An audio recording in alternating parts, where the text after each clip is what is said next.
बिस्मिल्लाहिर्रहमानिर्रहीम। अस्सलाम वालेकुम। मेरा नाम डॉक्टर सदफ ताहिर है। मैं एज ए कंसल्टेंट न्यूरोलॉजिस्ट आपके शहर में काम कर रही हूँ। आज हम जिस मौजू पर बात करेंगे वो है सीटी स्कैन किन मरीज़ों में करवाना चाहिए।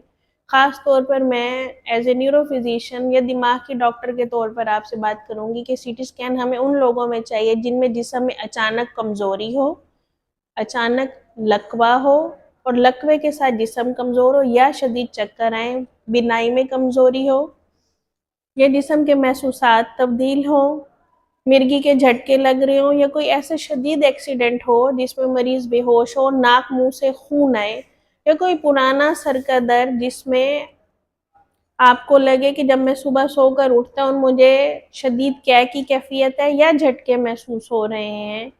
और इसके अलावा पुराना सर का दर्द जो दवा से ठीक ना हो। सीटी स्कैन का फैसला आपका डॉक्टर करता है। इसके बारे में आपने खुद से फैसला नहीं लेना होता, क्योंकि आमतौर पर एक सीटी स्कैन में जिस्मानी एक्सरे से 70 से 100% शुआएं ज़्यादा होती हैं, तो वो जहाँ पर आपके लिए फ़ायदेमंद चीज़ है तो नुकसानदेह भी है।